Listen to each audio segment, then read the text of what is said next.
Hi and welcome to ADHD in the Wild.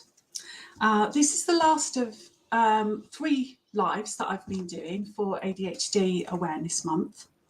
And this time I'm going to be talking about medication for ADHD, other treatments, other types of support for adults with ADHD.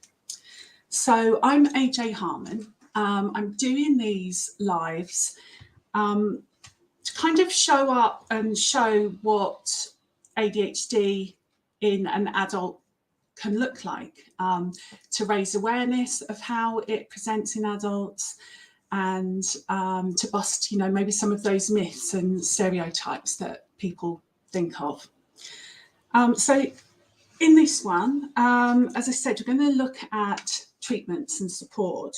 And probably one of the first things that people think of when they think of ADHD and treatments is medication. So first of all, I'm just going to explain a little bit of what I've learned about the neurobiology of ADHD so we can understand how the medication actually works. So ADHD is affected by the levels and the activity of chemical messengers, in the brain. So that is neurotransmitters such as dopamine and noradrenaline, which is also norepinephrine in the States. So research is still ongoing. Scientists don't know exactly which neurotransmitter is at the real heart of it, or whether it's just a kind of combination. But there's a pathway that goes from dopa to dopamine, and then that becomes noradrenaline.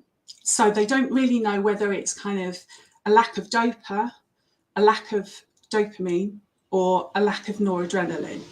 But they just know that this pathway is mainly what's involved. So with medication, you've got 2 basic types. You've got stimulants. An example of a stimulant, and the one that I'm on, is lisdexamfetamine. And the way that type of medication works is to cause the brain to actually create more noradrenaline. And then non-stimulants, an example of that is atomoxetine. They actually cause noradrenaline to be broken down more slowly. So the overall effect of both of them is that there's more of these chemical signals in the brain, but they just work in slightly different ways. And which one you go on, if you're deciding to go on medication, which one you go on, depends on a whole host of factors, and they might depend on your overall health. So the person who's prescribing should take into account things like, for instance, if you have heart problems or high blood pressure or anything like that, then stimulants probably aren't for you, because they do raise the heart rate and can cause problems if you have a heart condition or anything like that. So things like that will be taken into account, any sort of other pre-existing conditions and things like that. With stimulants, you don't have to kind of have a build-up. So you don't have to take them every single day. That can be a benefit, obviously, when you've got ADHD. I know a lot of people who forget to take medication. So that's one good advantage of stimulant medication. The non-stimulants, you do have to kind of be taking it every day. So that's a slight disadvantage from that point of view. There are some antidepressants that are sometimes used as well, because another chemical signal in the brain is through serotonin. A lot of the antidepressants actually act on that, and that can be benefit as well. So things like bupropion might be prescribed. Sometimes a combination. So I have an antidepressant and ADHD meds. And that seemed, the level of of those two together seemed to be perfect. Overall, it's thought that 80% of people react well to medication and function well on medication. But obviously that means 20% of people where it doesn't work for them. So it's not for everybody. And, obviously there's a whole range of other things that people take into account. Some people just don't want to be on medication. So we will look at other things that you can do instead of medication as well. But just to say that if you do try medication, you will go through a process that's called titration, which is basically just getting you on the right drug and at the right dose for you. And what they'll be looking for is for the benefits to outweigh any kind of side effects. So it's a real balance. And usually they'll start on a low dose and slowly increase it until they can see, if you get to a point where the side effects are worse, and you kind of go back down. And sometimes, if the particular medication you try at first doesn't work, that doesn't necessarily mean, no medication is going to work for you. It may just mean you need to be on a different one. And so they'll try you on a different one, and then you go through the dosage till you get it right. So that's the process of titration. Just say hello. I can see Ronnie's here. Hi, Ronnie and Angie. Oh, great for you to join me live. Right, so I've got one person saying hi, and it says Facebook user. And the reason for that is because this time, hopefully, to get rid of those problems that we've been having with the sort of syncing of the picture and the sound, is I'm going live via StreamYard. Steph, is it Anna who's because I can just see Facebook user.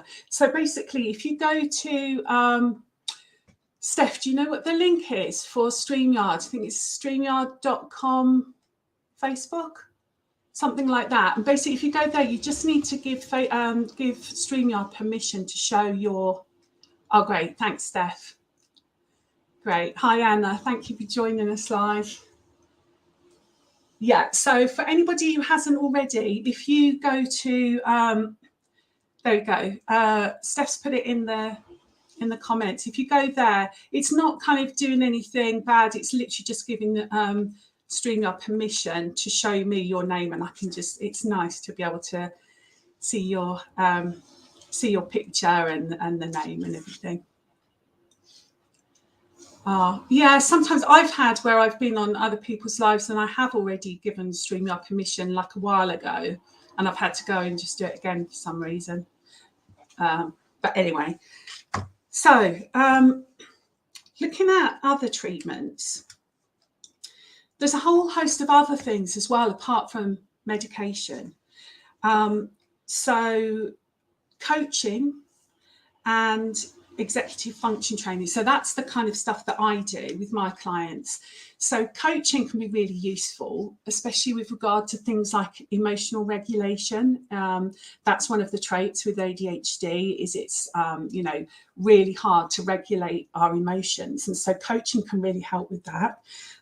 Also, learning exactly what your triggers are. And how you can maybe avoid those or, kind of work around those in the future. And also just kind of undoing all those years of conditioning that we've all had. I know so many people with ADHD who've kind of been told all their life, that they're too loud, too much, too chatty, or lazy. All these different things that we've kind of absorbed as we're growing up, especially if we weren't aware of ADHD and exactly what the traits are. So coaching can really help, unlock a lot of that stuff and kind of peel away the layers and help you find who you really are inside. Another aspect to what I do is kind of think of it as executive function training, or sometimes it's called coping strategy training. And that's specific kind of practical things for working around the challenges that you might have, especially at work or in your business or anything like that, sort of, problems that you might have with time management or organising things, planning and prioritising, paying attention when you kind of need to, all those sorts of things. And that is kind of, just learning various strategies, trying different things to find the things that really work for you.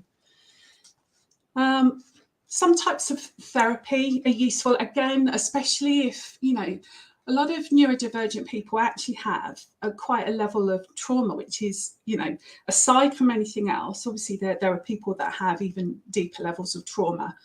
But there's an argument to say that even just being neurodivergent in a neurotypical world gives a kind of a trauma all of its own, because of never feeling like you completely fit in, or that you can't keep up with the people around you. You think there's something kind of wrong with you. So therapy like CBT or DBT can be helpful. Then there are things like mindfulness and meditation and tapping and things like that. Things that will just help calm the nervous system, maybe stop those racing thoughts and things that we have, and kind of worries and rumination, and sort of help you to still the mind. Again, it's not for everybody. Some people really can't get on with meditation. It's worth remembering that you can do sort of active meditation as well. So that might be doing something like running or going for a walk out in nature and things like that, where you're doing something physical, but you're still in the mind at the same time, or, concentrating on that particular exercise or that particular activity that you're doing in that moment, that can kind of block some of those other things out. And exercise itself can do a lot, because it does stimulate dopamine in the brain. It's been shown. So, again, and I know it can be something that some of us really find hard, I'm talking about myself here, to fit into the routine on a regular basis. But it really, it has been shown that regular exercise several times a week is going to really help with the ADHD. Sometimes it's just kind of getting rid of that excess energy as well. Things like fidget toys and so on. I mean, I've got my fidget spinner here, but I also tend to use things like I've got different crystals and things that I can just, while I'm doing things, I can just kind of turn them around in my hand, ring on my finger. I just keep to, especially when I'm in meetings or trying to concentrate on what somebody's saying. Fiddling with things like that can kind of really help with attention. Breathing exercises are good. The cold water training. So a group of us have been doing, we're sort of in week 4 now of a 20-day cold shower challenge. And Wim Hof, whose method that is kind of based on, I believe he has ADHD himself. And, the effect of cold water is, can be really kind of stimulating, but calming in a strange way as well. But it sort of, helps kind of wake up the brain, especially if you've got brain fog and all that kind of thing. Then nutrition, there's a lot that you can do just through the things that you eat, and also supplements and things like that. So apparently a high protein diet is really good in ADHD. And again, I think that's because it feeds into this pathway that I was talking about with the chemical signals, because amino acids are part of that, which are what makes up proteins. There's a lot of evidence to show that gut-friendly bacteria are really important as well. And then supplements. So supplements that I know about, and please put in the chat if you know about this and you know of other ones. But the ones I know are really helpful. Tyrosine, which again is an amino acid, and so it goes into making up these chemical signals that we need in ADHD. Vitamin D is really important, and omega-3 fatty acids as well. So I think, just checking through my notes, make sure I don't forget anything. I think that's it for those things. One other thing I wanted to mention that helped me enormously as soon as I found out about my ADHD and my autism was finding other people, kind of finding my tribe.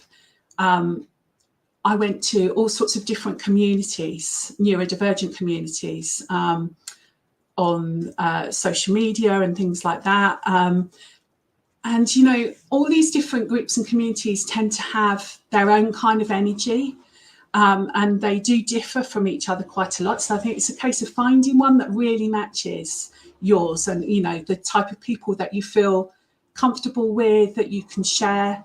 A big thing with ADHD, especially if we have had that kind of trauma and we've, had a lot of negative criticism and things like that. And, you can feel very lonely.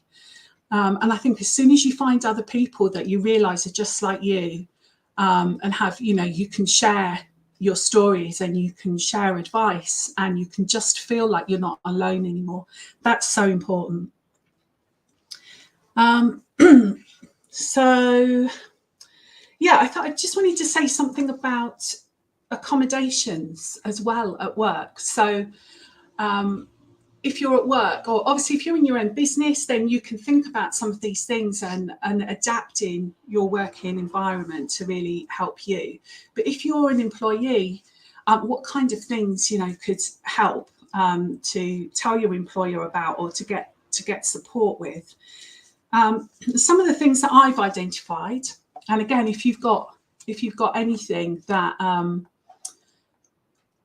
that you want to add to this, please pop it in the comments. Oh, and by the way, I meant to say as well, if you're watching live, just put #live. And if you're watching on the replay, welcome, just put #replay. And then afterwards I can kind of look, I can see who's been watching and I can see any comments or questions you might have.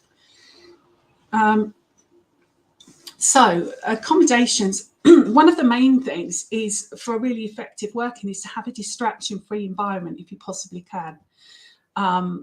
So, that might be if you're working in a busy office, if there's any way that you can, have a quieter space, or that you can be allowed to, say, wear headphones, or, some people work better actually with music and things like that. So it might be being allowed to have headphones with your own music on. Deadlines are a really big thing. The things that I've talked about before that really help with ADHD and getting tasks done are interest and urgency. So if you're really, really interested in something, you can hyper-focus for hours, you can get a task done without any problem, and you might really enjoy it. And if the interest isn't there, it's going to be a real struggle. The other thing that can motivate us is a deadline, and we can get loads done in a short amount of time if we know that we've got a deadline. And the worst thing is when there's no interest in something and you haven't got a tight deadline, or a very specific kind of time to have it done. You can kind of procrastinate for it's really hard to get started on something. So it's really good if your employer can be aware of that, or your line manager or whatever, whoever's giving you tasks to do, to really break them down. Sometimes as well, we can be really overwhelmed with a massive task that just feels impossible to do. So if it's really broken down into lots of subtasks and each one of those given a deadline, that can help us get through things. Acceptance of things like fidget toys and,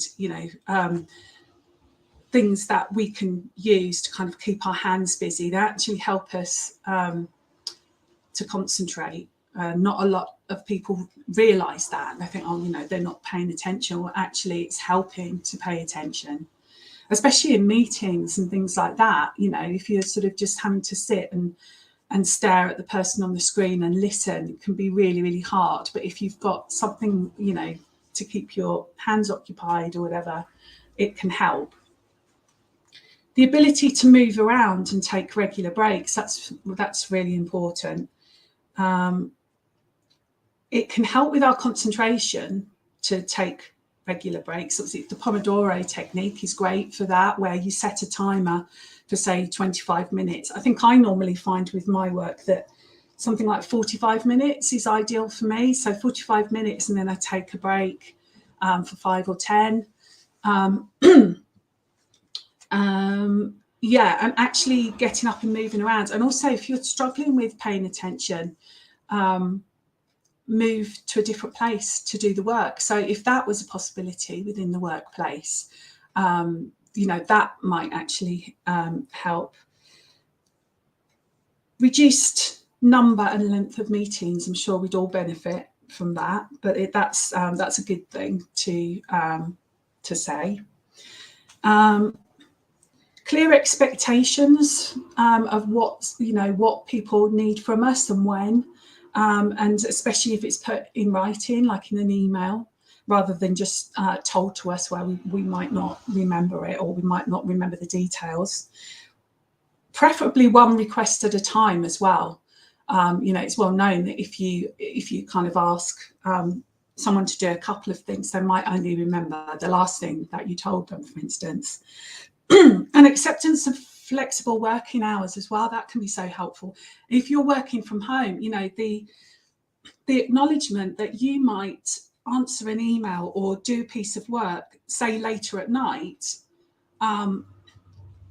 that's actually a great thing, because you've got, that might be the best time that you're able to concentrate on work. Some people, it's the mornings. I particularly find it difficult in the afternoons sometimes, sort of early afternoons. So it helps to have a break then, and then do work again a bit later on. That's another accommodation that can be really, really helpful within the workplace. Right, how are we doing? Yeah, so I'm only going to mention this one really briefly, because I think I'm going to do a whole live on this, and probably it will be the next one as well. I'm going to do something on access to work funding. So I think it's getting more and more known about now, but a lot of people don't know anything about this. It's a government scheme that gives you funding if you're neurodivergent, or you have like a disability, physical disability, a mental health issue, anything like that, you're eligible to apply for if you're in work or you have your own business. And you kind of get assessed for exactly what your needs are, what your challenges are at work or in your business, what kind of support would really help you, and then they give you a report, and you can get various different things. So from like a support worker, like Steph is for me, or and a coach, and Anna, who, if she's still here, is my coach. And then all sorts of things, like I've just got this great desk. You won't be able to see it. I'm patting it, but it's a sit-stand desk, so it's electronic, and I just press a button and it goes to a preset height that I've put in, and that's what I'm standing now at this desk. But then I can put it down and I can sit, and it just helps me move around. All sorts of software, mind mapping software I've got. Brain in Hands, that is another brilliant thing that I will do a whole live on. There's a whole range of different things that can be really helpful, and you can get from access to work. And if you're self-employed, you will get 100% of the funding. If you're employed, your employer pays 20%, and then access to work pay for the other 80%. So I think the other thing I was just I think I mentioned briefly on the kind of advert for this, where I just thought it'd be quite fun to think about some of those famous ADHDers. And I think there's a lot of speculation about all sorts of people kind of in hindsight. So, the one I see a lot of is Einstein, people like that, Leonardo da Vinci and things. But obviously, ADHD wasn't around. Excuse me. ADHD wasn't around kind of when they were. So it's just kind of with hindsight that people are looking back and saying, well, I think they did. But there's lots of famous people kind of now who are diagnosed. And again, I mean, I won't go through everybody, but I'll mention some of them. And if there's anyone you particularly know, it'd be really interesting to see if there's anyone that I didn't realise. But there's people like Russell Brand, Emma Watson, Zooey Deschanel, Paris Hilton, Solange Knowles, Jim Carrey, Ryan Gosling, I hadn't realised until recently, Will Smith, Justin Timberlake, will.i.am, Richard Branson is quite a famous one, Steve Jobs, I believe. There's quite a few kind of comedians, which is interesting. So I've mentioned Russell Brand, Rory Bremner, Richard Bacon, Rod Gilbert, and Josie Long.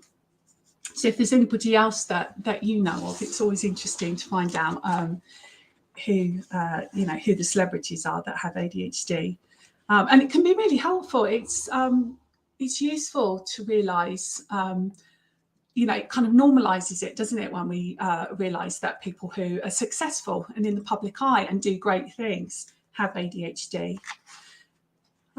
So as I mentioned, next week's live, that will be at the same time at 1 o'clock. Obviously, it won't be ADHD Awareness Month then. So the next few lives I'm going to be going, over other neurodivergencies and things like that. But the first one I think I will do on access to work funding, because I get so many people asking me about that.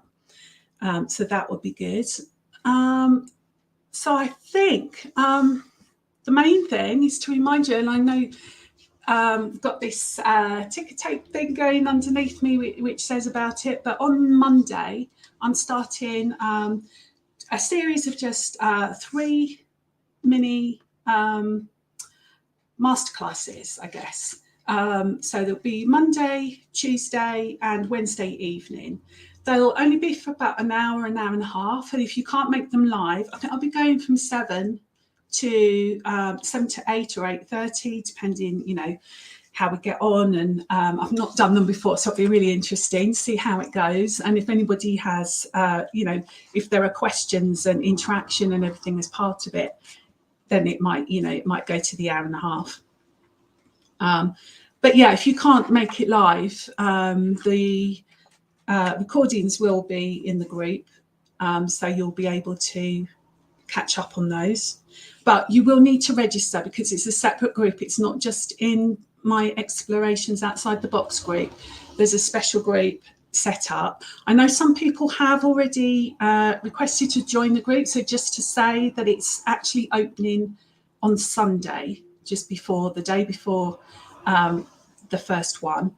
And then I'll kind of let everybody in and we can have a little bit of interaction and everything beforehand and get to know each other. And then the first one will start on Monday, the 24th, I believe, 24th, 25th and 26th. And Steph's put the link in the chat. Thank you, Steph, for signing up to that. So does anybody have any questions before I go? I can see Angie saying, so glad you're doing one on access to work. Oh, yes, that is interesting. I'll try and look in. So you're an agency worker. I will see if I can find out anything about that and what happens when you're an agency worker. So presumably you're not classed as self-employed, or would you be classed as self-employed as an agency worker? Yeah, I'll have to look into that. Any other questions? Let's have a look, or comments. Just scroll back through.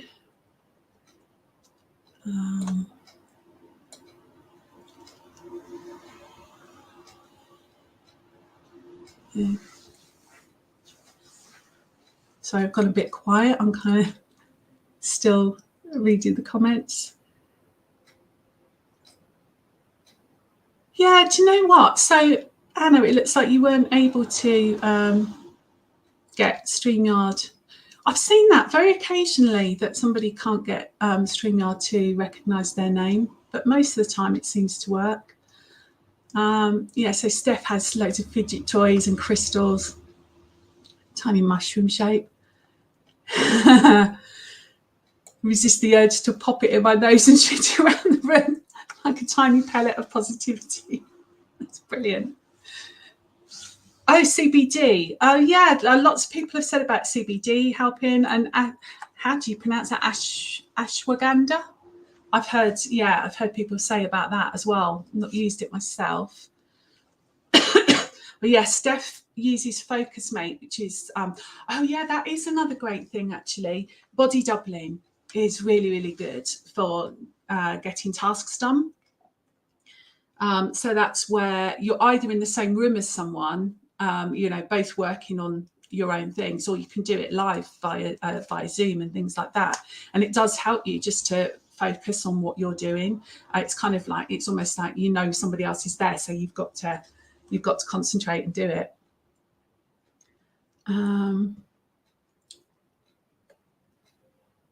Oh yeah, Ronnie. So at school, friend has.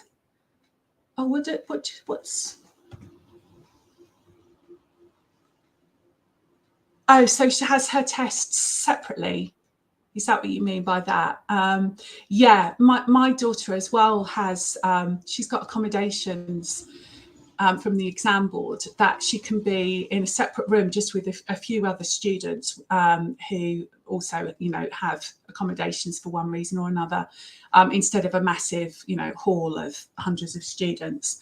That helps her. And also you can get an extension on the time, because sometimes you just get really overwhelmed by the task in front of you, and it takes a while just to sort out your thoughts and actually get going, or reading through the paper and things like that, especially the more nervous you are. So those things are really helpful. Oh, that's interesting, Angie. Yes. Do you know what? Lots of neurodivergencies do have links with sort of conditions to do with the digestive system. There's also, I'm not exactly sure why. I don't know if it's just like a heightened sensitivity and stimulated, often overstimulated nervous system, and that affects it. But yeah, there's a lot of digestive things that are to do with that, and they are finding out that there's a lot of things to do with gut bacteria, making sure that you've got lots of the good gut bacteria and not so much of the bad.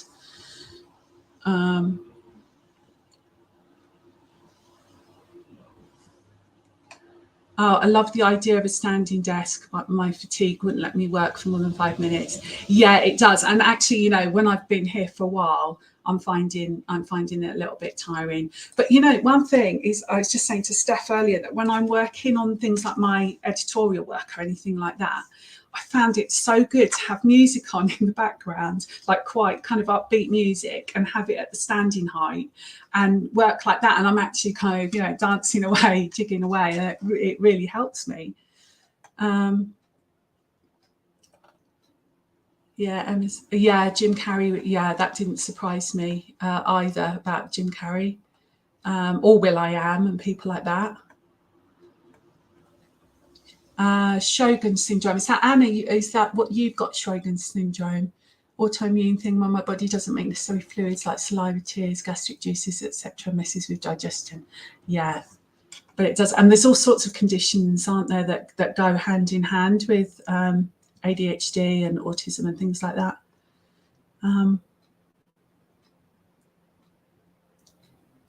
Yes, so access to work can support you if you work for an employer. Yeah, definitely.